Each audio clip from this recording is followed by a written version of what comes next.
Topic आपका पिछली class में खत्म हुआ। आज हम यूनिट फर्स्ट के अंतर्गत ही एक नया टॉपिक पढ़ेंगे जो कि काफ़ी महत्वपूर्ण माना जाता है। अंतर्राष्ट्रीय व्यापार, जो कि आपका चैप्टर फर्स्ट था।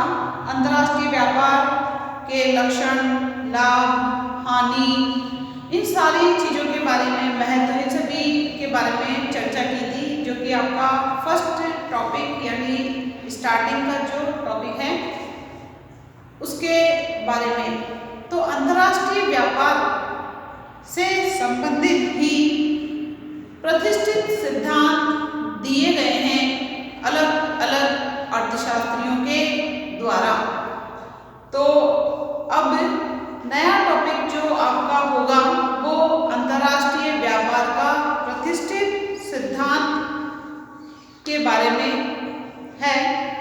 और ये सिद्धांत प्रतिष्ठित सिद्धांत कहलाता है क्योंकि ये परंपरावादी क्लासिकल जो अर्थशास्त्री होते हैं, जो प्रतिष्ठित अर्थशास्त्री होते हैं, उनके द्वारा इस सिद्धांत का जो है वर्णन किया गया था। तो सबसे पहले, और ये टॉपिक जो है इम्पोर्टेंट भी है, 20 नंबर का क्वेश्चन पूछ लिया जाता है कि अंतर्राष्ट्रीय व्यापार का प्रतिष्ठित सिद्धांत जो कि डेविड रिकार्डो वाला है, डेविड रिकार्डो का तुलनात्मक लागत का सिद्धांत, इसके बारे में आलोचनात्मक व्याख्या कीजिए। काफ़ी महत्वपूर्ण क्वेश्चन है। और इसी से रिलेटेड आगे के दो और सिद्धांत पढ़ेंगे, जिसके अंतर्गत आपका अवसर लागत सिद्धांत आएगा जो कि हेबर्डर के द्वारा दिया गया था। और उसके बाद एक नया सिद्धांत आएगा जो कि होगा एक्सटर-ओलिन सिद्धांत। इस प्रकार ये तीनों ही सिद्धांत इंपॉर्टेंट माने जाते हैं और इन तीनों ही सिद्धांतों में से एक क्वेश्चन 20 नंबर का जरूर आपके एग्जाम में आता है। तो आप लोग इन तीनों सिद्धांतों को ध्यान से पढ़िए और 20 नंबर के क्वेश्चन के हिसाब से तैयारी कीजिए। हेडिंग डालिए आप सबसे पहले टॉपिक का नाम, अंतर्राष्ट्रीय व्यापार का प्रतिष्ठित सिद्धांत।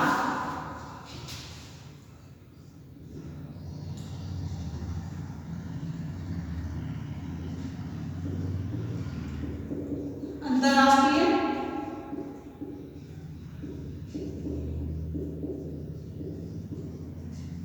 व्यापार का,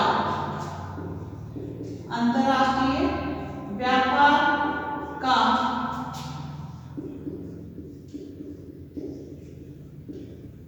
प्रतिष्ठित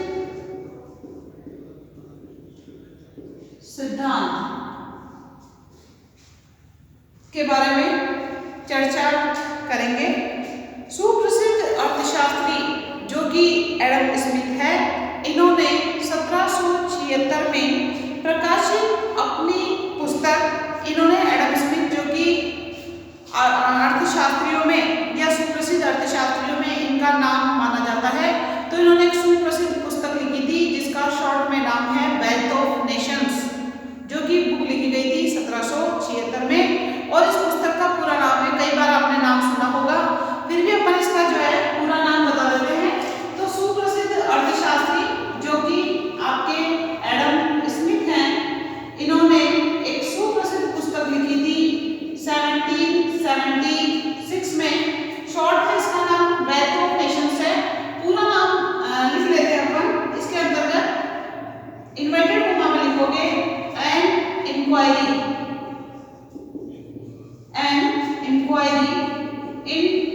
into the nature and inquiry into the nature and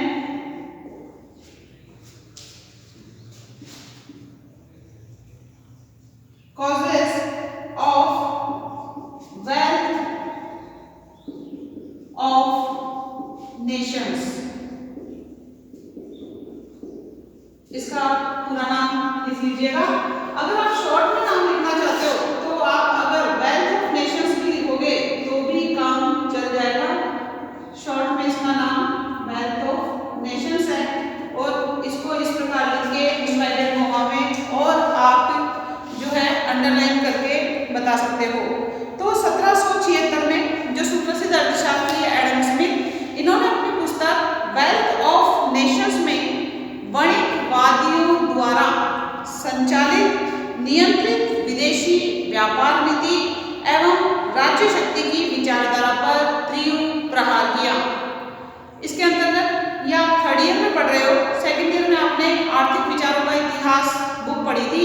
उसके अंदर आप लोगों ने प्रकृतिवाद, वणिकवाद, नववणिकवाद, ये सारे वणिकवाद पढ़े थे। इसके अंतर्गत वणिकवाद एक चैप्टर आया था, उसके अंतर्गत वो ये कहते थे वणिकवाद वाले कि हमारा जो व्यापार होना चाहिए, विदेशी व्यापार, वो नियंत्रित विदेशी व्यापार हो, और साथ में राज्य शक्ति की विचारधारा पर उन्होंने तीव्र प्रहार किया था कि नियंत्रित विदेशी व्यापार और राज्य शक्ति विचारधारा, इस पर इन्होंने तीव्र प्रहार किया। किसने? वणिकवादियों ने। आपको याद होगा, उनके अनुसार प्रत्येक व्यक्ति अपने हित को भली भांति जानता है। वो ये कहते थे कि प्रत्येक व्यक्ति ये जानता है कि उसका हित किसमें है और उसका अहित जो है किसमें है। तो एडम स्मिथ ने जो है वणिकवादियों की इस नीति पर तीव्र प्रहार किया, और जो अर्थशास्त्री हैं वो ये कहते थे कि प्रत्येक व्यक्ति अपने हित को जानता है तथा उन्हें अधिकतम करना चाहता है, और वो अपने हित को ज़्यादा से ज़्यादा लाभ की ओर लेके जाना चाहता है या उसे अधिकतम करना चाहता है। और जब प्रत्येक व्यक्ति का हित अधिकतम होगा, जब प्रत्येक व्यक्ति का हित अधिकतम होगा तो राष्ट्र का हित अपने आप ही हो जाएगा, क्योंकि जो राष्ट्र बनता है वो राष्ट्र बनता किससे? व्यक्तियों से ही तो मिलकर बनता है। इस प्रकार स्वतः राष्ट्र का कल्याण होगा। इस प्रकार एडम स्मिथ ने प्रकृतिवादियों के द्वारा रोको मत जाने दो के नारों में लिपटी हुई हस्तक्षेप नीति का समर्थन करते हुए स्वतंत्र व्यापार को देश के आर्थिक विकास के लिए आवश्यक शर्त के रूप में स्वीकार किया। एडम स्मिथ अर्थशास्त्री जो है वो ये कहते थे कि हमें स्वतंत्र व्यापार नीति को अपनाना चाहिए, तभी हमारे देश का आर्थिक विकास किया जा सकता है। इस प्रकार उन्होंने स्वतंत्र व्यापार नीति का समर्थन किया, जबकि वणिकवादी अर्थशास्त्री जो है नियंत्रित स्वतंत्र व्यापार की नीति और राज्य शक्ति विचारधारा को अपनाए हुए थे। इस नीति का एडम स्मिथ ने तीव्र प्रहार किया, और वो ये कहते थे कि स्वतंत्र व्यापार की नीति अपनाई जानी चाहिए, तभी देश का आर्थिक विकास किया जा सकता है। और व्यक्ति को ये पता होता है कि उसका हित अधिकतम होगा, अधिकतम करना ही उसका लक्ष्य होता था, और जब व्यक्ति का हित अधिक होगा तो राष्ट्र का हित अपने आप ही हो जाएगा। इस प्रकार स्मिथ के अनुसार अंतर्राष्ट्रीय व्यापार समृद्धि का सबसे बड़ा स्रोत है। अगर किसी देश को विकास करना है, यदि किसी देश की समृद्धि को बढ़ाना है, तो अंतर्राष्ट्रीय व्यापार के द्वारा ही बढ़ाए जा सकते हैं। इस प्रकार एडम स्मिथ स्वतंत्र व्यापार के पक्षधर थे, यानी स्वतंत्र व्यापार को वो अच्छा समझते थे। क्योंकि इसके कारण जो है घरेलू बाजार के क्षेत्र का विस्तार होता है। अगर हमारे यहाँ पर किसी वस्तु का उत्पादन ज़्यादा मात्रा में होता है प्राकृतिक साधनों के होने के कारण, और अगर हम स्वतंत्र व्यापार की नीति अपनाते हैं, तो जो वस्तु हमारे यहाँ पर ज़्यादा मात्रा में हो रही है, हम उस वस्तु को जो है विदेशों में भेजकर या बेचकर निर्यात करके जो है अपनी वस्तु की बाजार को बढ़ा सकते हैं। क्योंकि बाजार का विस्तार होगा तभी तो ज़्यादा मात्रा में जो उत्पादन हो रहा है उसको हम ज़्यादा बेच सकते हैं। इस प्रकार जो है उन्होंने बाजार विस्तार के कारण स्वतंत्र व्यापार की नीति को अच्छा माना है। इसके साथ साथ व्यापार में संलग्न राष्ट्रों को, जितने भी व्यापार में संलग्न राष्ट्र हैं, कौन से व्यापार में? स्वतंत्र व्यापार में या अंतर्राष्ट्रीय व्यापार में, उस प्रत्येक राष्ट्र को जो है श्रम विभाजन तथा विशिष्टीकरण के कारण जो है विशिष्टीकरण और श्रम विभाजन को अपनाना चाहिए, और उसके कारण ही उसको लाभ प्राप्त होता है। ये वाली बात तो एक फर्स्ट टॉपिक के अंतर्गत ही पढ़ी थी कि अंतर्राष्ट्रीय व्यापार में जब एक देश के द्वारा किसी वस्तु का उत्पादन किया जाता है तो वह श्रम विभाजन व विशिष्टीकरण करके अपनी वस्तु को कम लागत पर दूसरे देश की अपेक्षा कम लागत पर बनाने की कोशिश करता है, और उस वस्तु को ज़्यादा बनाकर निर्यात करेगा और उस वस्तु का आयात करेगा जिसकी लागत उसके यहाँ पर ज़्यादा मात्रा में आ रही है। इस प्रकार जो उसके सीमित संसाधन हैं, जो साधन सीमित है, क्योंकि साधन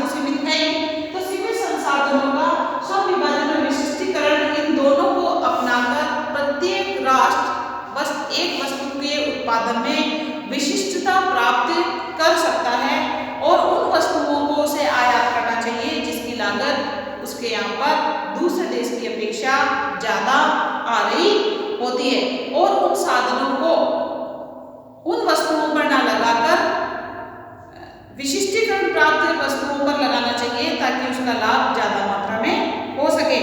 इस प्रकार श्रम विभाजन तथा विशिष्टीकरण पर आधारित व्यापार का सिद्धांत जो है अंतर्राष्ट्रीय व्यापार का प्रतिष्ठित सिद्धांत या तुलनात्मक लागत सिद्धांत के नाम से जाना जाता है। कुल मिलाकर यहाँ पर कह रहे हैं ये जो अपन लेसन पढ़ रहे हैं अंतर्राष्ट्रीय व्यापार का प्रतिष्ठित सिद्धांत और तुलनात्मक लागत सिद्धांत, ये जो है श्रम विभाजन तथा विशिष्टीकरण पर आधारित व्यापार का सिद्धांत है जिसको प्रतिष्ठित सिद्धांत के नाम से या तुलनात्मक लागत सिद्धांत के नाम से जाना जाता है।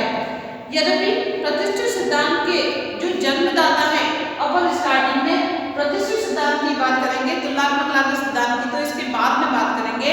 तो जो प्रतिष्ठित सिद्धांत है उस प्रतिष्ठित सिद्धांत के जो जन्मदाता है वो डेविड ह्यूम है। कौन है? David Hume.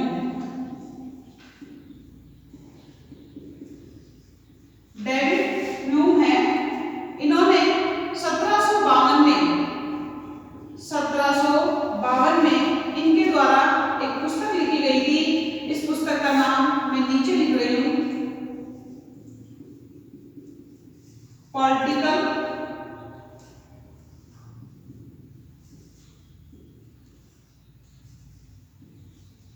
Discusses.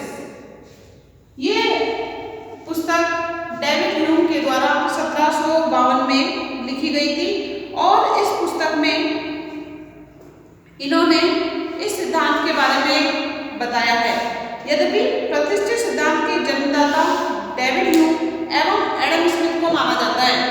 David Hume और एडम स्मिथ को, तो एडम स्मिथ के बारे में मैंने आपको पहले ही बता दिया। इस प्रकार 1776 में तो एडम स्मिथ ने पुस्तक लिखी थी और 1752 में डेविड ह्यूम की जो पुस्तक है उस जो कि प्रकाशित हुई है पॉलिटिकल डिस्कसेस, इस पुस्तक में इस सिद्धांत के बारे में चर्चा की गई है। परंतु इसे वैज्ञानिक रूप से और क्रमबद्ध रूप से जो है क्रमबद्ध रूप से प्रस्तुत करने का श्रेय जाता है डेविड रिकार्डो। किसको जाएगा? David Ricardo.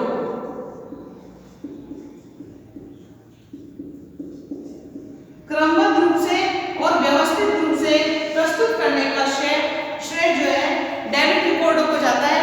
कई बार देखो एक बात बताती हूँ मैं आपको कि एक सिद्धांत है उसके बारे में इन्होंने देखा, करा, पढ़ा, उसको दिया है, लेकिन देना अलग बात होती है और सिस्टमेटिक रूप में प्रेजेंट करना एक अलग बात होती है। तो यहाँ पर इसके जो जन्मदाता है, जन्मदाता तो डेविड ह्यूम और एडम स्मिथ माने जाते हैं, लेकिन इसे सिस्टमेटिक रूप से प्रस्तुत करने का जो श्रेय जाता है वो जाता है आपका डेविड रिकार्डो को। डेविड रिकार्डो ने जो है इस सिद्धांत को क्रमबद्ध रूप में प्रस्तुत किया है। अंतर्राष्ट्रीय व्यापार के इस सिद्धांत में एडम स्मिथ जो है निस्संदेह ही इनकी जो पुस्तक वेल्थ ऑफ नेशंस है जो कि 1776 में प्रकाशित हुई थी, जिसमें प्रतिष्ठित सिद्धांत का उल्लेख है और वो उल्लेख जो है वो अधिक मौलिक नजर आता है जब इसके बारे में हम चर्चा करेंगे। परंतु वास्तविक श्रेय की अगर अपन बात करते हैं तो वास्तविक श्रेय डेविड रिकार्डो को ही प्राप्त होता है क्योंकि उन्होंने इसे सिस्टमैटिक रूप में प्रस्तुत करने का काम किया है। अंतर्राष्ट्रीय व्यापार के प्रतिष्ठित सिद्धांत को एडम स्मिथ ने लागतों में निरपेक्ष अंतर के रूप में तथा डेविड रिकार्डो ने लागतों में तुलनात्मक अंतर के रूप में प्रस्तुत किया। एडम स्मिथ जो है प्रतिष्ठित सिद्धांत को निरपेक्ष लागतों के रूप में, कई बार आपके क्वेश्चन पूछा जाता है कि प्रतिष्ठित सिद्धांत जो एडम स्मिथ के द्वारा प्रतिपादित है वो किस पर आधारित है, तो आपको लिखना है निरपेक्ष लागतों के ऊपर। निरपेक्ष लागतों पर आधारित है, निरपेक्ष लागतों पर आधारित है। एडम स्मिथ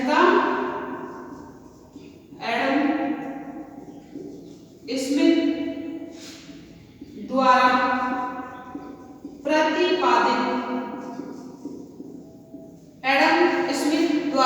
प्रतिपादित अंतरराष्ट्रीय व्यापार का प्रतिष्ठित सिद्धांत, अंतरराष्ट्रीय व्यापार का प्रतिष्ठित सिद्धांत। तो यह आपका छोटा क्वेश्चन बन जाता है। अब निरपेक्ष लागत क्या होती है उसके बारे में मैं बताऊंगी आपको।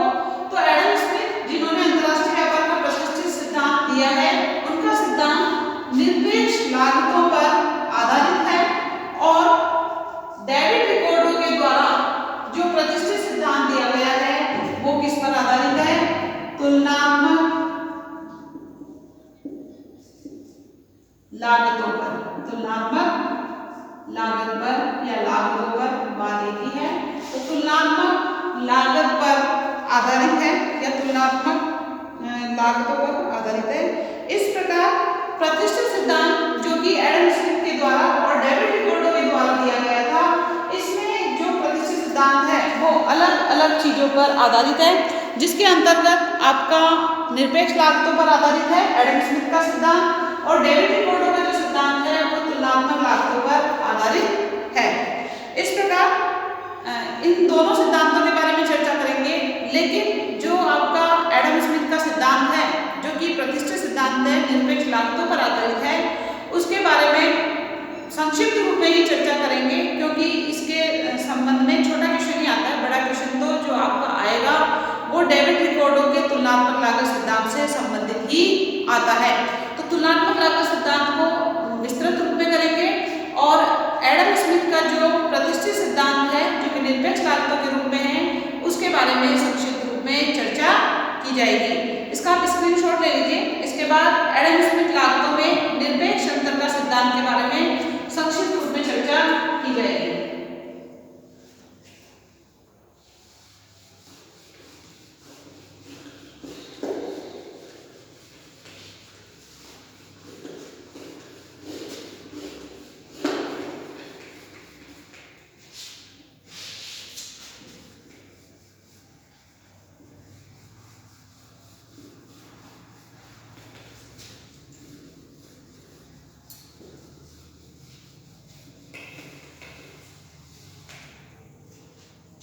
हेडिंग डालिए एडम स्मिथ,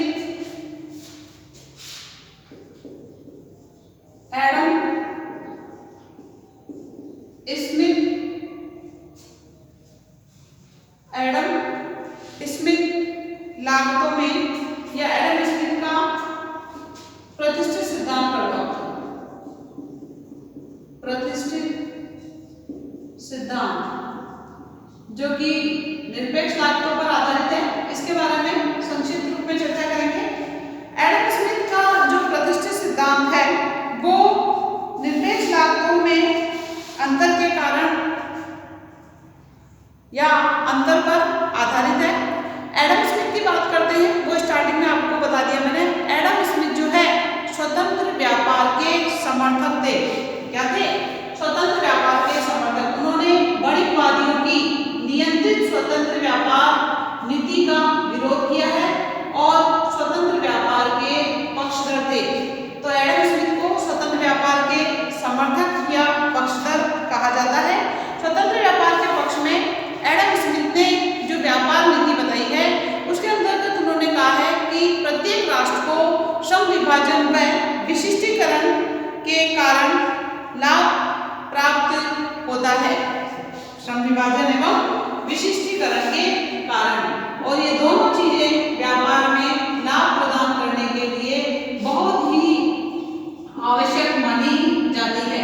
अब आप सोचोगे कि ये श्रम विभाजन और ये विशिष्टीकरण क्या है, इसके बारे में मैं बताती हूँ। श्रम विभाजन तो वह चीज होती है जिसके अंतर्गत जिस व्यक्ति को या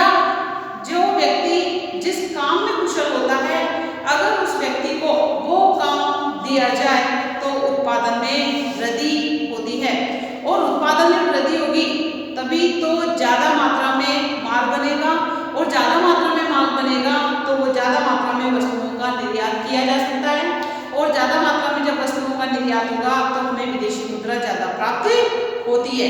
इस प्रकार श्रम विभाजन की नीति के द्वारा लाभ अर्जित किया जा सकता है। विशिष्टीकरण की बात होती है।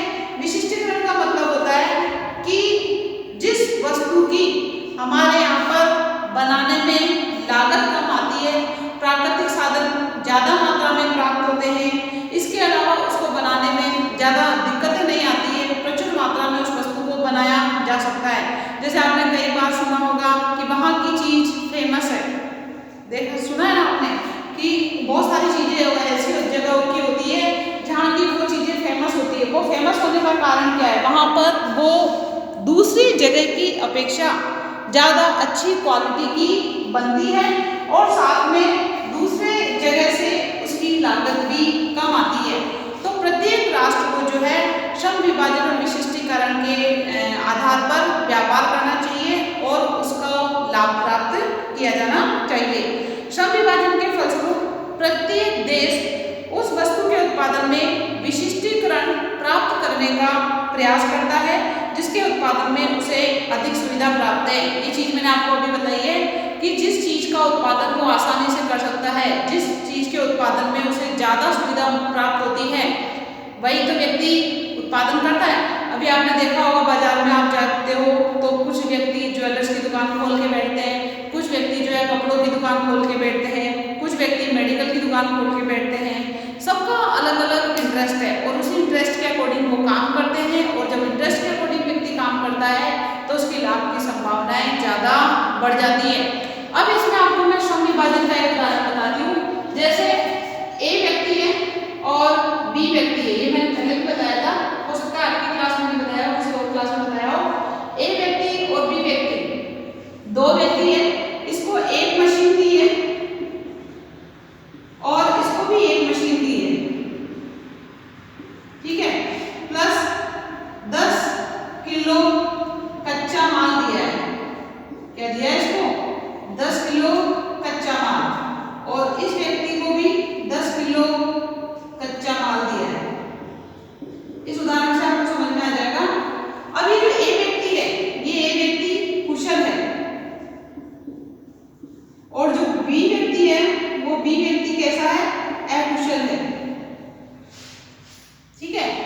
अब ए व्यक्ति जो कुशल है उसको एक मशीन दी है, 10 किलो कच्चा माल दिया है, और उसने उत्पादन किया है 100 जोड़ी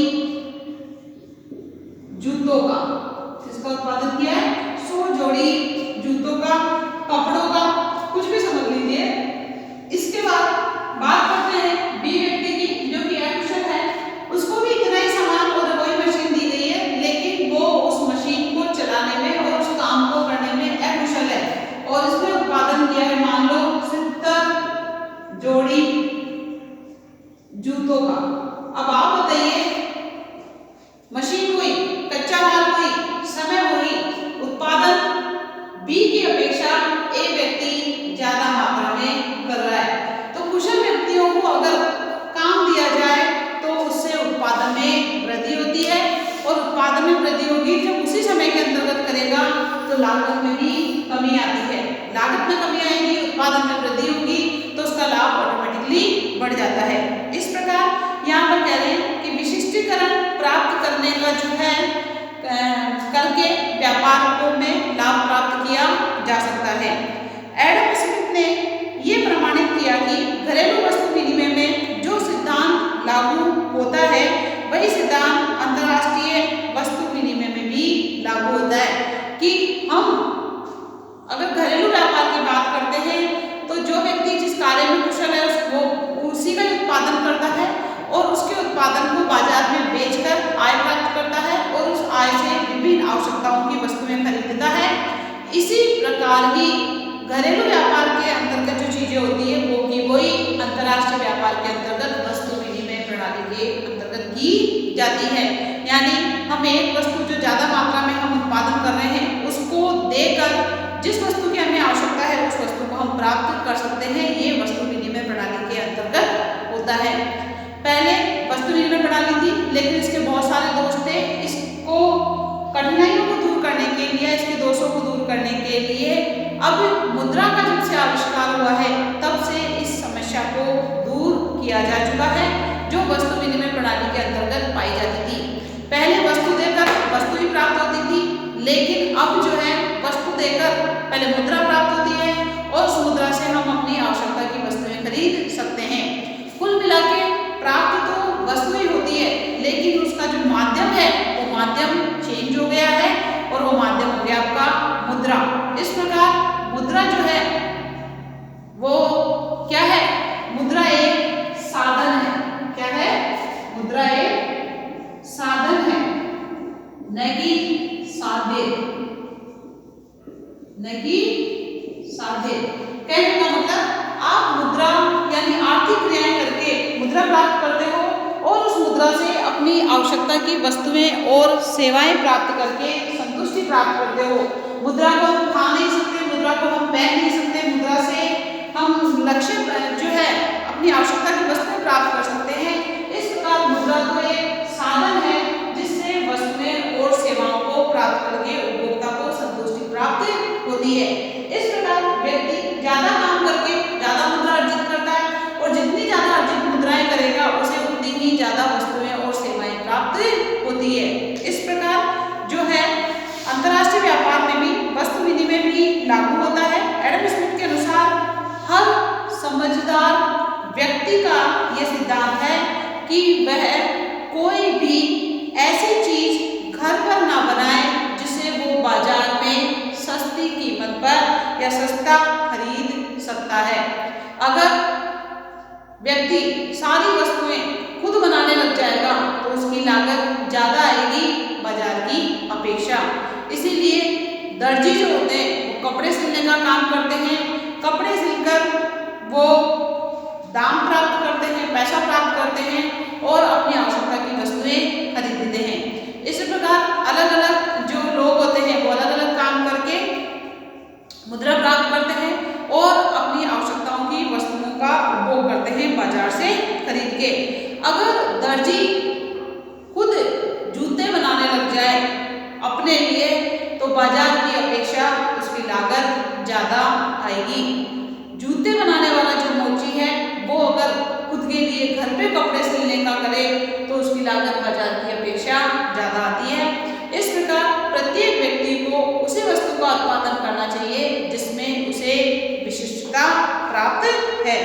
इस प्रकार ये सभी लोगों के हित में होगा कि वे अपने समस्त उद्योगों को उस वस्तु के उत्पादन में लगा दे जिसमें उन्हें विशिष्टता प्राप्त है और जिसमें वो श्रम विभाजन की नीति को अपनाकर लाभ प्राप्त कर सकते हैं। इस प्रकार जो है ये आपका एडम स्मिथ का जो है निरपेक्ष लागतों के सिद्धांत के अंतर्गत ये बात आती है कि जो बात एक व्यक्ति के लिए सही होती है, एक परिवार के लिए सही होती है, तो अगर एक राष्ट्र की बात करते हैं अपन तो वो एक राष्ट्र के लिए गलत कैसे सिद्ध हो सकती है।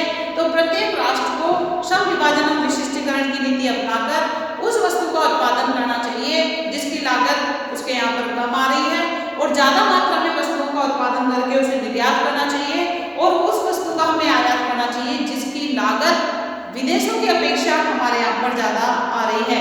उस वस्तु को हमें यहाँ नहीं बनाना चाहिए और जो वो साधन उस वस्तु में लगे हुए हैं जिनकी लागत हमारे यहाँ पर ज्यादा आ रही है उन साधनों को हमें उसी तरफ लगाना चाहिए जिसकी लागत हमारे यहाँ पर कम आ रही है। इस प्रकार श्रम विभाजन और विशिष्टीकरण की नीति अपनाकर प्रत्येक देश को उसी वस्तु का उत्पादन करना चाहिए जिसमें उसे विशिष्टता प्राप्त है और वो स्वतंत्र व्यापार के माध्यम से लाभ प्राप्त कर सकता है। इस प्रकार एडम स्मिथ ने अंतर्राष्ट्रीय व्यापार का सिद्धांत जो है प्रतिपादित किया जो लागतों में निरपेक्ष अंतर पर आधारित है कि लागतों में अंतर होगा।